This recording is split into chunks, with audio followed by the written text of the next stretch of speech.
Herkese merhaba. Ayşem'le Ne İzlediğin yeni bölümüne hepiniz hoş geldiniz. Hoş geldiniz. Nasılsın Nevra Ayşem Savaşçı? İyiyim Orçun Hoca. Siz nasılsınız? Sıcak. Sadece sıcak. Daha henüz sıcaklar gelmedi. Yani Temmuz'un ortasındayız. Daha ne kadar Ağustos bir sıcağı olur. Bir Eylül'e kadar işte 1,5 ay daha böyle dişimi sıktım mı rahat edeceğim gibi Eylül'de geliyor. sıcak olmayacağını düşünüyorsun. Yani Eylül'de bu kadar artık Ağustos sıcağı kadar olmaz diye düşünüyorum. Temmuz sıcağı kadar olur belki. Yani işte kısmet, bakacağız, göreceğiz. Yaşayacağız. Aynen. Yaşayacağız Vanya'dayı. Evet, ne izledik? Love and Lashes, yani Türkçe ismiyle Aşk ve Tasmalar. Aynen, bir Kore yapımı filmi izledik. Ayşem dedi ki neden hiç Kore yapımı izlemiyoruz, millet Kore diye konuşuyor dedi. Ben dedim ki tamam, biz seç bir film izleyelim. 5 milyon bölümlük dizilerden bir film bulundu. Bir Kore filmi. Bir Kore filmi, ilginç bir yapım. Evet. O film bir şirketin halk ilişkiler departmanında geçiyor. İki karakter birbirleriyle tanışıyorlar ve çok aşk değil ama iş yerinde başka bir romantiklik dönüyor ve olay BDSM'ye kadar gidiyor. Aynen, tasmalardan anlamışsınızdır BDSM olduğunu. Yalnız Kore'nin de ne kadar erkek diline sahip olduğunu, Allah. ne kadar erkeklerin hüküm sürdüğünü, hani net bir şekilde altını En çize azından. çize kadının yaptığını ve hani Evet, film o onu. kadar net gösteriyor ki 2022 kadının, ya da 2021 yapım. Bu arada Netflix platformunda izleyebilirsiniz. evet, 2022 yapımı o kadar net gösteriyor ki kadını hiç saymamaları, kadının yaptığı işi görmemeleri, aynı şeyi kadın erkek söylediği zaman mükemmel bir çözüm diye alkışlamaları falan. Film bunu net bir şekilde aslında biz izleyicilere veriyor.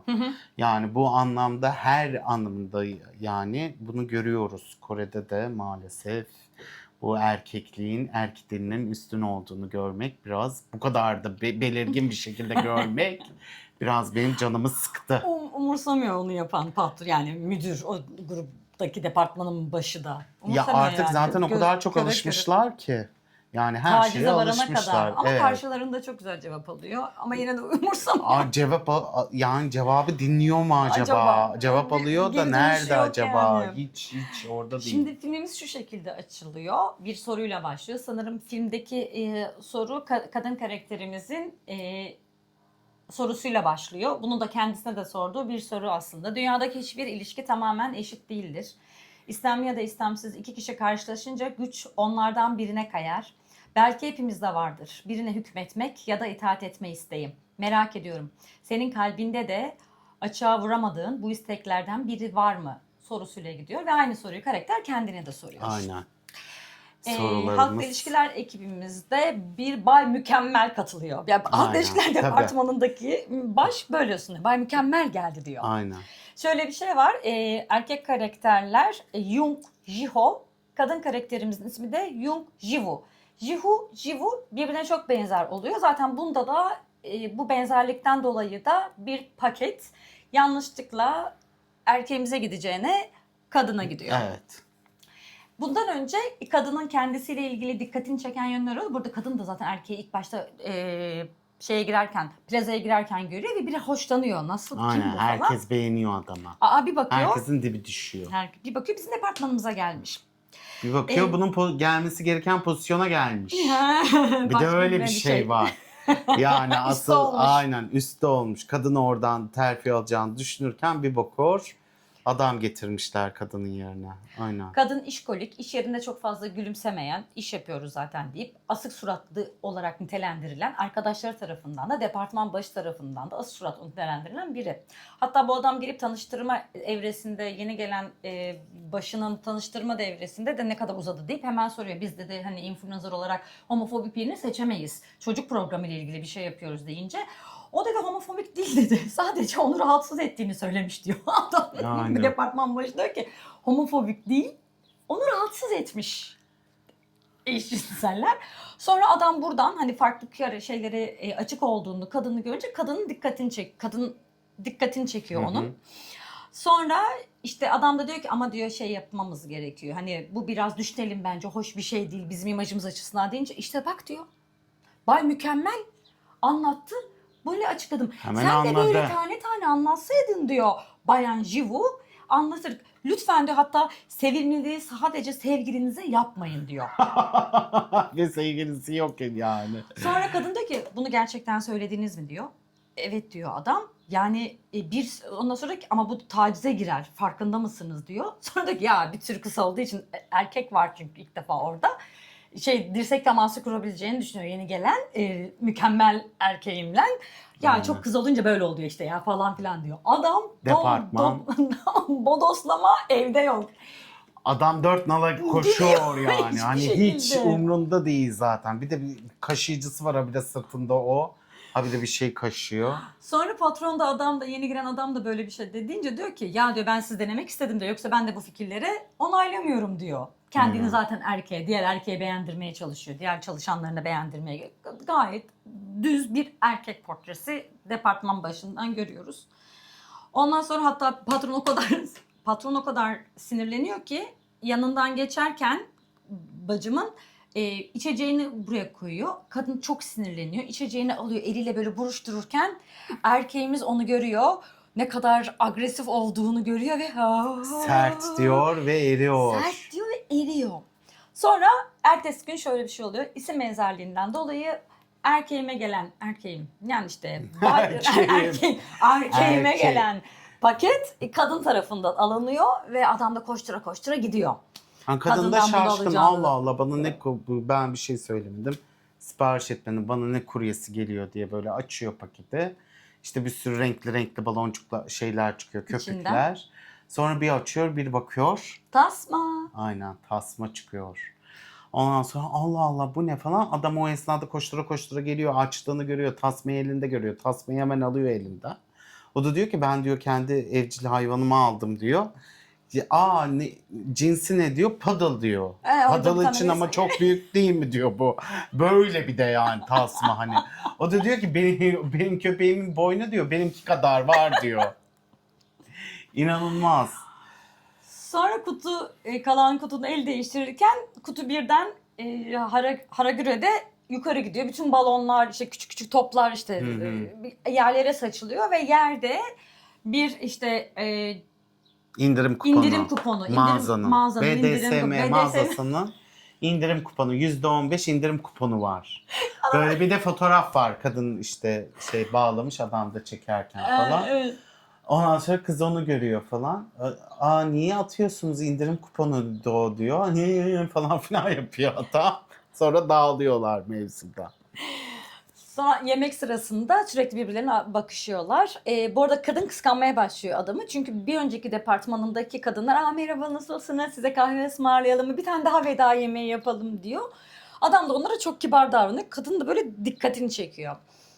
Sonra adam kadının yanına geliyor. İşte dünkü işte çok iyi buldunuz diyor. İşte homofobik birinin olmaması gerektiğini bizim programda böyle düşündüğünüzü sizi tebrik ederim falan diyor. Sonra annesiyle kızın eve gidip annesiyle bu çocuğu anlatması var. Annesi Çok güzel. mükemmel. Annesi çok iyi. Annesi kadından daha açık fikirli yani. Annesi net artık diyor ya neyse ne diyor. Hadi diyor yapıştır Bira geç diyor içiyorlar, ya. cips yiyorlar, yemek yiyip bira içiyorlar. Hoşlandın yani. Ya diyor hani çekici bir adam. Tamam diyor yani göz teması kur diyor. Uzaktır diyor. Bırak diyor erkek dediğin avlanır diyor. Sen de av ol onun için diyor. Anne diyor ben tavşan mıyım? 1920'de mi yaşıyoruz? İstersen diyor 2022 ol diyor. Adam daima avın peşinde koşar diyor. O zaman git diyor çıkma teklif et. Yiyorsa diyor. Kadın da böyle duruyor. Annesinin o kız dalga geçiyor kızıyla. Annesi fena Çünkü öyle bir dalga cesareti geçiyor. yok. Tabii ki de. Tabii ki de yok bu arada.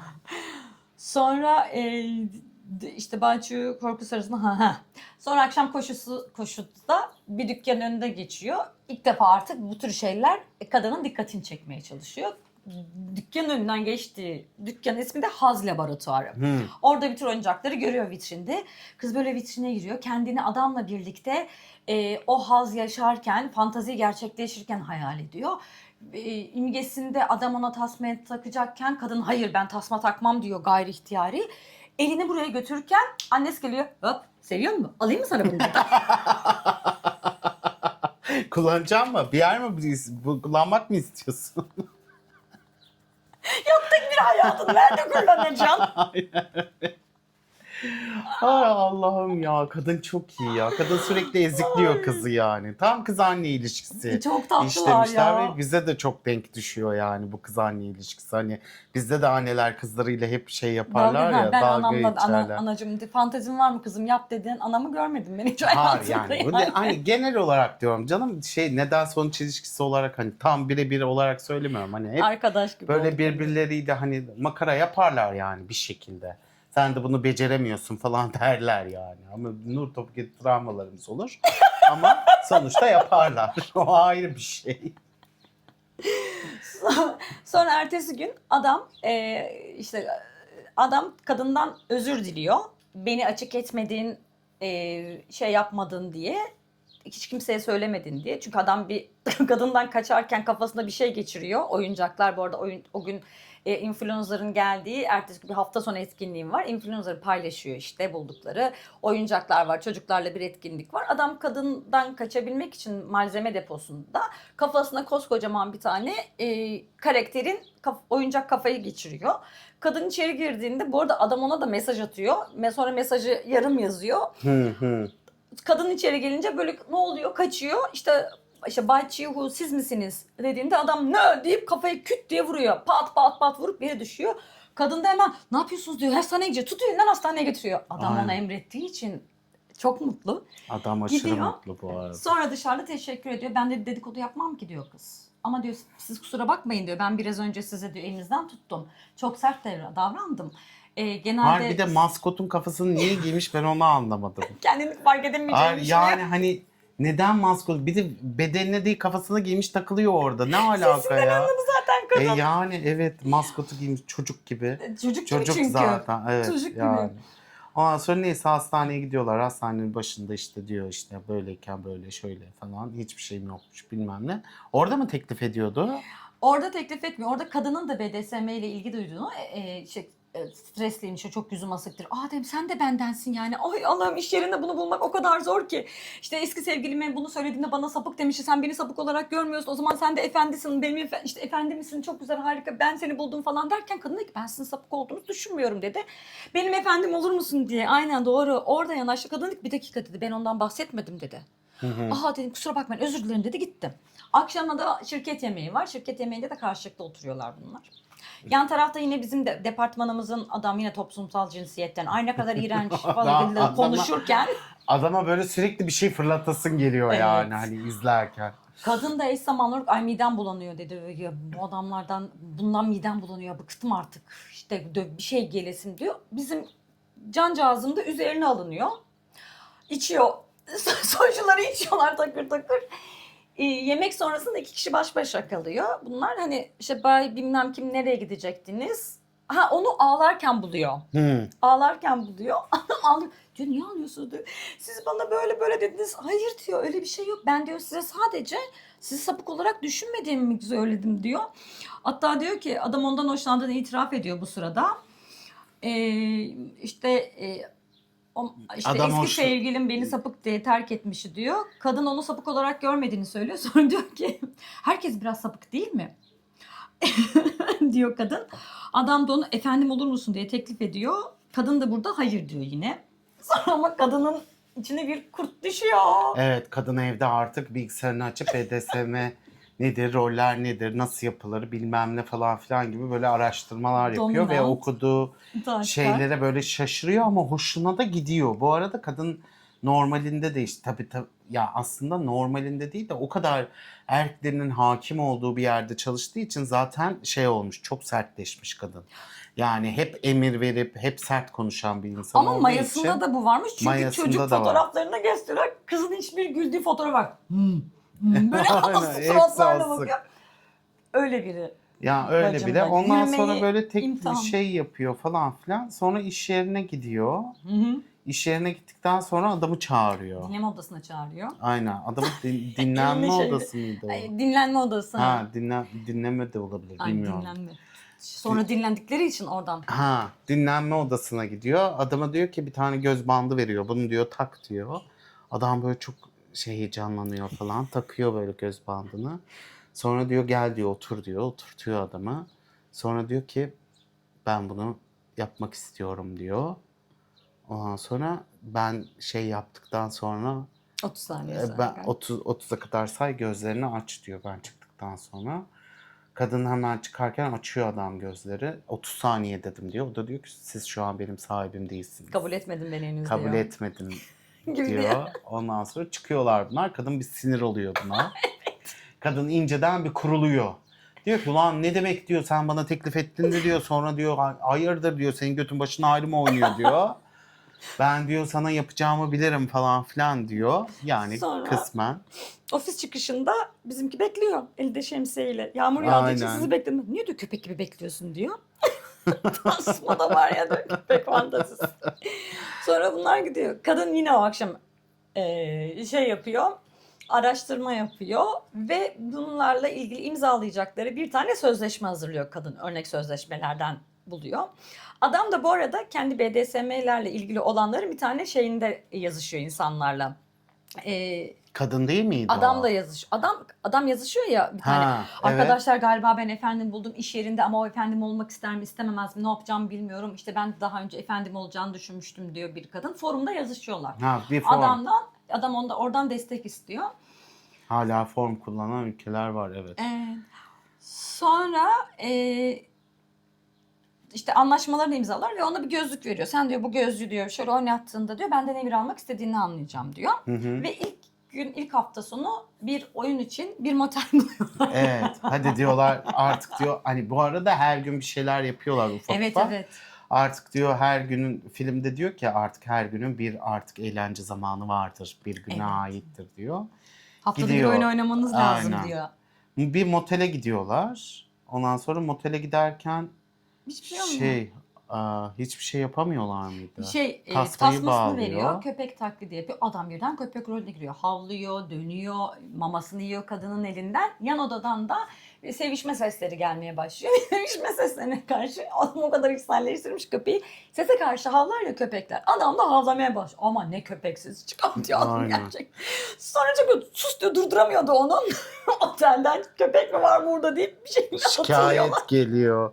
Atılıyorlar. Böylelikle ilk deneyimi bitiyor ama kadına bir şey söyleyeyim mi? Kadın helal olsun. Hakikaten bu yola baş koydu. Her şeyi öğreniyor. Her oyuncağa sahip oluyor. Sürekli bir araştırmada. Tabii yazdım ben hangilerine neler Aynen, yaptığımı. sürekli şeyde. Sonra ikinci buluşmalarına kadın daha hazırlıklı gidiyor. Adam diyor ki ikinci buluşmayı ben ayarlayacağım. Erken doğum günü kutluyor. Evet. Ve kadına bir doğum günü hediyesi veriyor. Tabii ki diğer klişe olan kırmızı bir stiletto. Aynen. Kadın giyiyor ve adamı çiğniyor. Aynen. Canım acıyor diyor. Daha çok bastırıyor. Topukla bastırıyor böyle. Ve adamın sırtı nokta nokta böyle kanlar oturmuş artık. Evet Kanıyor ya. bazı yerleri falan. Adam ama çok mutlu bu durumdan Evet. yani. Aşırı hoşuna gidiyor falan. Kız da böyle, kızın ama o şeyi görüyorsun, böyle vicdan ve oynayamama hali. Yani devam etmeli miyim, etmemeli miyim, dinlemeli miyim, dinlememeliyim? Hani böyle bir sürekli bir git geldi kız. Kız ve aynı zamanda hoşlanıyordu adamdan Evet. yani. Yani kız yavaş yavaş artık böyle hoşlanmaya da başlıyor. Çünkü kıza Ayırt daha az edemiyor. vermeye başlıyor. Hayır dedemiyor. Aynen. Forumlarda da buna bakıyor. Sevgili olabilir miyiz? Sevişebilir miyiz? Yoksa sadece BDSM Hiç ilişkimiz mi sevişme gülecek? yapmıyoruz. Sevişme yapmıyoruz vesaire. Hani adamla birlikte bu ayrımı yapmaya çalışıyor.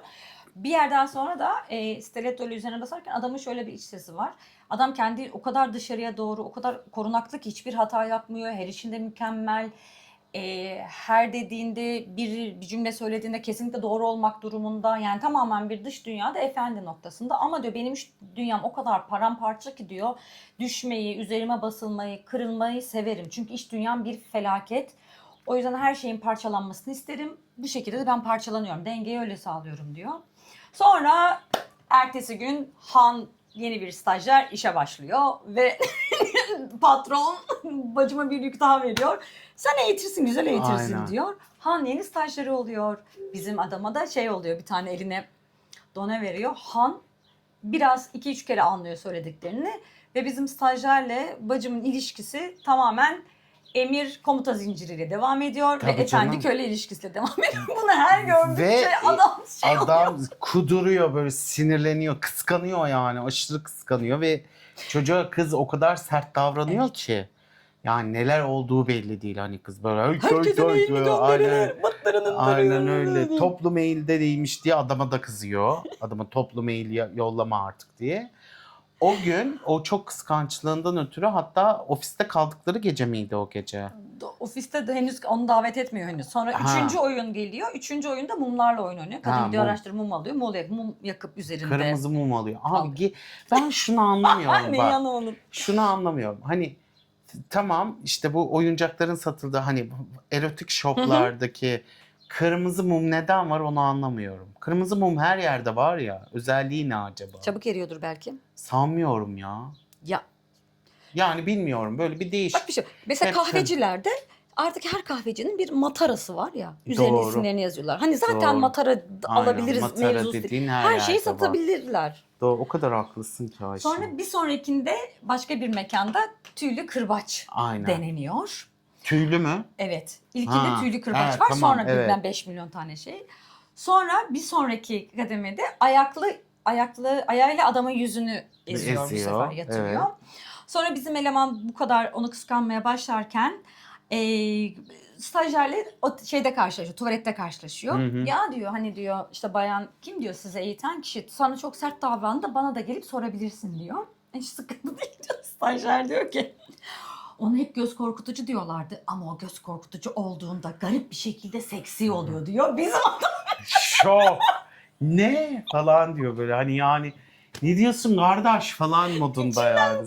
patlıyor. Aynen öyle içindeki fırtınalar esiyor yani. Ha, ondan sonra o haberi aldıktan sonra kadın dışarıda yine işte çalışıyor. Eve gitmeden önce ofise uğra diyor. Hı O hı. zaman ofiste çağırıyor onu. Toplantı odasına giriyor. İşte stajyerin repliklerini kullanıyor. Özür dilermiş gibi diyor. Ondan sonra yanlışlıkla herkese mail gönderdi. Kusura bakma diyor. Özür dilerim diyor. Hani cezalandır bana, vur bana. Kadın diyor ki sen diyor iyi misin diyor. Stajyerlerin lafları bizim sana öyle bir şey. Onu mu kıskandın sen diyor. Koli bandı buluyor çekmecede. Aynen. Koli bandıyla ellerini bağlıyor ve aldıkları bir tane kemerini çıkartıyor adamın. Aynen kemerini çıkart diyor. Masaya vuruyor adama çarptırmadan. Sonra da o Adam ara bana titreşimde diyor, yere eşyalar düşüyor. Şimdi bu kısım önemli. Stajyerin kalemi yere düşüyor. Stajyerin havuç kalemi var. Havuç kalemi yere Turuncu bir düşüyor. havuç kalemi yere düşüyor. Geleceğiz sonra buna. Ama diyor sen bana vur diyor. Yani bana vur diyor. Sen diyor bana bağır diyor. Stajyere bağırdın. Küfret, alay et. En azından bana küfür et diyor. Küfür etmeni istiyorum Küfür diyor. etti Küfür diyor. ediyor. Küfürleri sözleri diyor. Ve sonra kadın çıldırıyor. Kadın çıldırıyor, ofise gidiyorlar, Adamı tutuyor. fotokopi şeylerini dağıtıyor. Gidiyor müdür bunların başındaki adamın kaşıyıcısını kırıyor. Artık böyle şey oluyor, güvenlik geliyor. Adama söyleyemediği, üstüne söyleyemediği bütün şeyleri ben de beceriksizsin, pisliksin, toplum bilmem nesin, pis erkek, böyle Cinsiyetçisin falan, cinsiyetçisin, tabii. stajyerine söyleyemediği bütün küfür adama söylüyor. Adam Allah. Yarabbim. Yani efendim. Aynen o modda. Efendiler yesin seni modunda. Sonra Derken güvenlik geliyor. Güvenlik kim var burada diyor. İşte bunlar saklanıyor falan. Sonra otoparka iniyorlar. Ondan sonra arabaya biniyorlar, gidiyorlar. Ertesi gün tabii ofiste ne olmuş burada? Birisi çok dağıtmış, şöyle olmuş, böyle olmuş. Adam işte benim kaşıyıcımı kırmışlar falan filan diye bağırırken bizim erkeğimiz ona bir tane pembiş patili kaşıyıcı alıyor. Ve uzayabilir böyle tripod gibi uzayabilir böyle alıyor. Adam çok mutlu oluyor bundan. Bir sonraki fantezide bu sefer birkaç parçalı tüy değil de derili kırbaç. Kırbaçla birlikte fantezi yaptıktan sonra adamın sırtı o sahne kesiliyor. çok iyiydi Evet. bu arada. Kadın da Aynaya böyle dayıyor ve o ayna sonradan gidiyor ya falan. orada şeyleri çat çat vuruyor. Sonra Aynen. adam eğilmiş sırtına krem falan sürüyor. O ara adamın eski sevgilisi telefonla arıyor. Adam açmıyor. Kadın diyor ki seni arıyor mu sık sık? Kadın o kadar kıskanıyor ki seni arıyor mu sık sık deyip adamın yarısına parmağıyla basıyor. Adam diyor sonra krem sürüyor. Yok diyor aramıyor zaten. Hala şunun yok hoşlanmıyorum. O beni terk etti zaten. Kesin başka bir şey olmuştur diyor. İlgilenmiyor yani. o Sonra esnada. ertesi gün arkadaşının botanik bahçesine gittiğini. Bu arada bir tane kafe ve bar sahibi bir arkadaşı var. Kadın. Orada da işte bir de orada çalışan bir çocuk var. Kadından yaşça daha küçük. Çocuğun kadına aşık olduğunu bizim dominantımız anlıyor.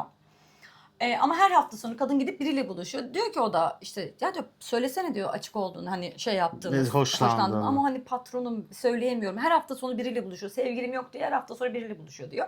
Bu arada o arkadaşı da bir adamla aplikasyondan buluşuyorlar. Bizimkiler de eş zamanlı botanik bahçesine gidiyorlar. Kadın öyle mi diyor? Gıcık olmuş ya arılmış eski sevgilisi. Kelepçe vuruyor. Kelepçeyle gezeceğiz diyor. Nasıl? Adam sürekli bir sürprize tanıklık olduğu için adam sürekli heyecanlanıyor bu yüzden. Ve dolaşıyorlar da sosyallerde yani. Hani sadece dört duvar arasında yaşamıyorlar. Gündelik hayatlarında da bir yerlere gidip sürekli bir paylaşımları var yani hakikaten. Ondan sonra neyse bu kız arıyor bunu. Hayır kafeye gittiklerindeki hikaye. Ay evet. Kafeye gidiyorlar. Oturuyorlar tabii ellerinin gözükmemesi lazım. Kapatmışlar. İşte içecek, iki de yiyecek bir şey söylüyorlar. Sonra adam yemeğe kalkıyor, döküyor. Sonra kadın diyor ki tamam diyor ben sana yediririm. Yediriyor. Arkadaki sesler sen de bana yedirsene bak kadın ona yediriyor. Sen de bana içirsene. İçirisi. Bak ağzında sildi görüyor musun falan filan. Bebek gibi davrandığı için bayağı dedikoduya maruz kalıyorlar ve etraftakilere bakıyorlar bunlar da hani ne saçmalıyorsunuz abi. Şu an biz ne yaşıyoruz falan derken kadının telefonu çalıyor. Telefonu açmak için şey yaparken bütün masayı dağıtıyor. Ben silerim diyor. Hop kelepçeler ortaya çıkıyor. Sonra bunları herkes böyle yargılıyor herkes. Yargılayıcı bakışlar falan atıyorlar. Bunlar utanıyor bilmem ne. Şöyle arkadaşı dominant değil. Arkadaşı köle. Efendi değil köle. Adam değil mi yani? Evet, kadın evet. köle. Ama ve kadın da ona göre bir şey arıyor. Ama adam da isteksizce ona neredeyse tecavüz edecek şekilde yani durunca. yanlış anlıyor mevzuyu. Hani direkt tecavüze yelteniyor. Kadın da diyor ki öyle bir şey değil bu diyor. Çok Sonra güzel arıyor kız telefonla. arkadaşını arıyor. Ben bu adresteyim, şuradayım 103 falan filan diyor. 506 numara diyor. 506 numara şu şey falan. Kız da diyor ki ne diyorsun ya ne 506'sı anlamıyorum falan diyor. Adam duyuyor o esnada. Adam duyunca işte sen kimi aradın falan bunlar apar topar gidiyorlar şeye. Gene kelepçeleri çıkartamıyorlar orada işte bir engame oluyor. Arabayla gidiyorlar. Sonra kızın yanına gidiyorlar. Kız adamı bağlamış. Shibari ile bağlamış. Ondan sonra Shibari sanatı uygulamış orada adama. Adamın da ağzına top bağlamış. Adam diyor ki işte bana şey yapmaya çalışıyordu. O yüzden diyor ben bunu şey yaptım. Yanlış anladı işte herkes yalancı. Ben bunlardan bıktım artık falan filan diyor. Dertleşiyor orada. Adam tabii hemen anlıyor diğeri. Diyor ki evet diyor çok sahtekarlar var. Hepsi şerefsiz falan filan diyor. Bunlar böyledir diyor. O adama da şey diyor yataktaki adama. Eğer diyor buradan çıktığında bir şey yaparsan senin bütün fotoğraflarını çektim. Seni diyor ifşa ederim bir daha beni aramayacaksın diyor. Tehdit koyuyor orada. Kadın çok güzel söylemiyor. Onun da ağlıyor hem sinirleri bozulmuş. Hem ağlıyor hem de diyor ki ben onun fotoğraflarını çekmedim. Çekseydim onun gibi bir insan olurdum diyor. Evet. Taciz olurum. Yani kurban olun siz nerede yaşıyorsunuz? Aynen. İzinsiz fotoğraf çekilmenin taciz olduğunu da yani oradaki filmdeki çok güzel her şey anlatılıyor. Ama şey de var mesela polise gitsem ne yapacak ki hiçbir şey yapmayacak diyor. Mesela bu da bir önemli bir ayrıntı. Evet. Yani aslında ben orada direkt benim canım coğrafyamı bir anda düşündüm. Polise gitse de hiçbir şey olmuyor gibi bir yerden kurdum bağ. Sonra arkadaşıyla dertleşiyorlar akşam. Kadının ona karşı bir şeyler hissettiğini söylüyor arkadaşıyla dertleşirken. Evet. O da diyor ki hani bunun ayrı bir şey vardır. Bazen sevgili de olabilirsin. İşte bir şeyle karşılıklı konuşmanız gerekiyor diyor. Ve ertesi gün onların sözleşmesindeki süre doluyor. Ve çok tatlı. Kadın YouTube'dan Shibari öğreniyor.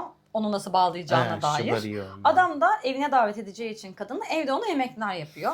Sofrayı kuruyor. Kapı çalıyor. Eski sevgilisi geliyor. Yalnız çok güzel. Bizim mabetteki iplerimizi hazırlamamız gibi ocakta ısıt, yağladı falan her onlar şeyi yaptık. Sürdü o. Vazelin biz de Hindistan cevizi yağı sürüyoruz. Böyle tütsüledi onları falan yaptı. Ayısında denedi. Ayıcığında denedi. Peluşunda denedi ilk önce. Nasıl bağlanıyor falan çözdü onu hemen. Evet bir gecede çözdü. Aynen bir gecede çözdü. Öğrenmeye hevesliyim demişti ya başında. Aynen. Yani bir gecede çözdü. Ondan sonra gitti adam da çok güzel bir sofra hazırlamış, yemek hazırlamış falan filan.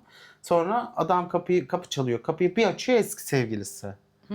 Sen diyor benim telefonlarımı niye açmıyorsun ya diyor. Sen diyor hayırdır diyor yani. Sen pis sapık diyor senin yüzünden hiçbir şey yaşayamadım ben falan filan diyor.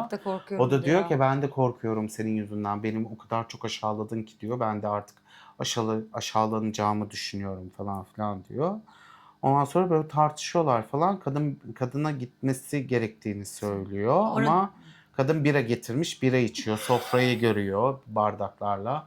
Sonra alıyor büfteyi atıyor, arıyor deniz mahsullerini Kadının atıyor aradığını falan. fark edince sinirleniyor. Aynen sinirleniyor. Sonra tam çıkarken Evet. kadınla karşılaşıyorlar Orada kapıda. şöyle bir şey söylüyor eski sevgilisi. Diyor ki sen kimseyi sevemezsin gerçekten diyor. Sevmeyeceksin diyor. Çünkü hiçbir fedakarlık yapmıyorsun. Sadece kendini seviyorsun. Deyince adam bir duruyor. Hani sevgi fedakarlık. Sevgi neydi? Emekti. Aynen sevgi diye geliyor. emektir. Sonra çıkışta kadınla karşılaşıyorlar. Ve işte oyun başlıyor onlarda. Ondan sonra kadın işte ona karşı şey olduğunu söylüyor. Benimle çıkar mısın diyor, teklif ediyor. Hı hı. Sevgili olabilir misiniz diyor. Adam hayır diyor. Kadın bu arada bağladı adamı hem ellerini hem de bedenini. Ondan sonra adam da hayır falan deyince kadın böyle duruyor. Özür dilerim diyor, hata yaptım. Elini çözüyor ve oradan çekiyor gidiyor. Adam şöyle bir şey söylüyor aslında. Sen benim tanıştığım ilk ve tek güneşsin diyor. Sen benim güneşimsin, ilk ve teksin. Okey ama hani sevgili olamayız. Efendi köle ilişkimiz devam edecek istiyorsan diyor. Sonra bu son oyundu, bitti gitti. Görüşürüz ofis arkadaşım deyip kadın da çekiyor gidiyor. Sonra kadın hastalanıyor, birkaç gün ofise gelmiyor. İşte annesi gidiyor, kızım iyi misin? Ya yaşa duygularını, maskeleme. Aynen.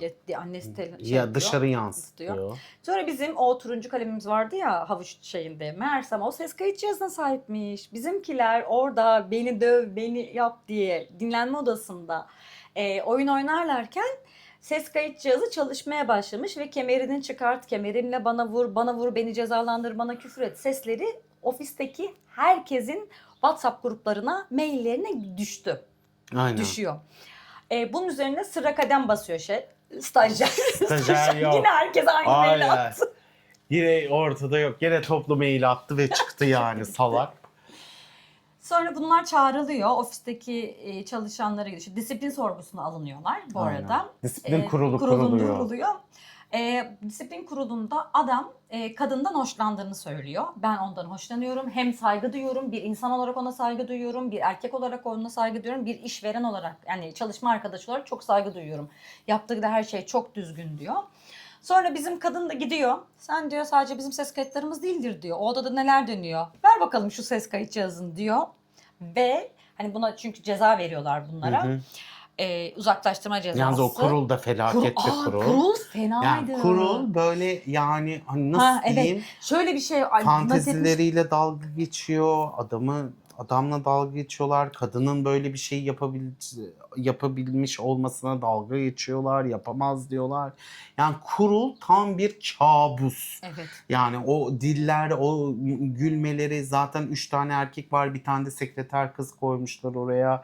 Kız da böyle şaşkınlıklar içerisinde adamın dediklerini dinliyor falan. Tamam diyorlar biz ofis içinde yapmayız. Ofis dışında yaparız ama bizim özel hayatımız karışamazsınız. Çok güzel bir de sürekli şeyi söylüyorlar. İnşallah sevişmediniz. İnşallah sevişmediniz. Evet. İnşallah sevişmediniz ha. Ofisin içinde inşallah sevişmediniz falan deyip duruyorlar ona. Allah Allah.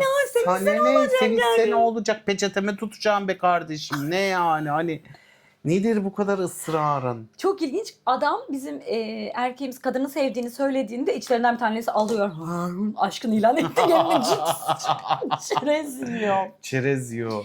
Sonra diğer bütün erkeklerin o odada şeyleri varmış. Ses kayıt cihazlarına kaydedin. Hepsinin bir film fonu varmış. Evlilerin işte karılarını eşlerini aldattıkları vesaire ortaya çıkıyor. Bu kayıtları da yine herkese gönderiyorlar. Tabi. Eşitlikse eşitlik. Eşitlik. Sonra bu yüzden herkes bunlar ofisten uzaklaştırılmıyor ama diğerleri ofisten uzaklaştırılıyor ve bunlara iş yükü artıyor. Sonra başka işte kabul edecek birini arıyoruz. İşte bizi olduğumuz gibi kabul edecek birini arıyoruz diyor. Vazgeçmeyen bulabiliyor. Sonrası şöyle bir şey oluyor. Onu yazmamışım. Adam ona gerçekten sevgili olmak için evine gidiyor. Sevgili olmayı taklit ederken Merkür'ü bilir misin diyor gezegen Merkür. Evet diyor. Merkür Güneş'e en yakın olduğu için çok yanar dedi. Sen de benim güneşimsin diyor. Evet. İşte çok romantik. yanmaktan hiç yanar mıyım korkum var diyor. Korkuyorum diyor. Ondan sonra da öyle sevgili oluyorlar. Tekrar bir sözleşme imzalanıyor. Aynen. Bir centilmenlik sözleşmesi. Hı. Yani orada Eski güzel sevgilisi de ya. ona işte sen Aynen. seviyorsan bir fedakarlık yapmak durumundasın deyip adamın beyninin arkasında o dönüyor. Ve filmin de hani açılışını kadın yapmıştı dış ses olarak, bitirişini de dış ses olarak yapıyor. Size olduğu gibi kabul edebilecek birini arıyorsanız vazgeçmeyin, muhakkak bulabilirsiniz diyor. Yani Direkt filmi mesela bitiriyor. benim aklıma tabii Green'in 50 tonu geldi Ay evet direkt. ya, o çok kötü Mesela yani. Green'in 50 tonu çok böyle dark, çok böyle high society, böyle çok para, çok böyle başka Tamamen bir yerde erkekler için yapılan bir anlatıyordu. şeydi yani. Evet. Ama burada mesela hani çok normal, işte çok hayatın akışında bir yerde, işte çok renkli, işte hani izlerken seni böyle sıkmayan ve olağan üstü bir şeymiş gibi göstermeyen bir yerden izletiyor sana. Yani arasında resmen uçurum var aslında. Tabii diğerinde neredeyse tecavüz var yani Aynen. Green'in 50 tonunda. Ya bir de orası o kadar dark, o kadar böyle o arzuya oynanan bir şey ki burada sadece hislere, o şeylere, alınan zevke oynanan bir şey olarak görüyorsun. Ya o direkt aklıma geldi. Ulan dedim ülkeler arasına bak biri nasıl dark işliyor, biri ne kadar renkli işliyor mevzuyu. Yani diğeri mesela hiç böyle dışarıda bir sosyalleşme bilmem ne. Sadece özel ev, özel uçak, Hapsediyordu özel oraya. şey. Evet Bir de bakire yani. istiyorum ben. Sadece onlar Vardı ya adamın vardı tabii. fantazisi. Diğerinde de sürekli gezmeler, sürekli tozmalar. Hani aslında bir şey yaşıyorlar ama bunun devamlılığında sosyalleşiyorlar da direkt şeyler. Onlar benim çok dikkatimi çekti. Aha. Çok renkli olması sen bana ilk işte söylediğinde BDSM konulu diye bu kadar renkli hani bu kadar böyle cıvıl cıvıl ne zaman başlayacak bu falan diyor. Hani ondan sonra bir kırılma anından sonra başlıyor. Onlar da böyle hani şey gibi hani biz böyle bir şey yapıyoruz, biz çok şeyiz falan gibi bir yerden yapmıyorlar. Evet öyle O benim hoşuma gitti açıkçası. tamamen insanlar Aynen. ilişkiyi anlatıyor Aynen ya. ilişki Yani anlatıyor. böyle de bir ilişki var. Böyle de bir ilişkilenme biçimi de var diyor Artı yani. o bar sahibi olan kadın ve barda çalışan çocuk da ona seviyor. Yani kadın hatta açılıyor ona. Bu hafta sonu niye mi gidiyorsunuz diyor. İşte patronun da çocuk evet diyor. Buluşmam var evet diyor. Ha, peki ama diyor ne oldu yüzüne küs. Senle buluşacağız diyor. Senle flörtleşmeye başlayacağız diyor. Çocuk çok mutlu. Kadın orada teklif ediyor çocuğa. Evet. Aralarında yaş farkı var. Şu anda sorun değil o diyor. Sonuçta Aynen. yani farklılıkların dediği gibi hani sizin içinizdeki açılışında konuştuğu kadının belki hepimizde vardır. Hiçbir ilişkide eşit değiliz. Farklılıklarımızı da kabul etmemiz gerekiyor. İçimizdeki istekleri görebilecek miyiz? Fark edebilecek miyiz? Başkaları da senin isteklerini fark edebilecek mi diye. Tatlı bir. Aynen tatlı bir film. İzlemenizi tavsiye ederiz. Evet. Bu haftalık bizden bu kadar diyorum. Beğenmeyi, abone olmayı ve yorum yazmayı lütfen unutmayın. Haftaya görüşmek üzere. Hoşça kalın. Hoşça kalın.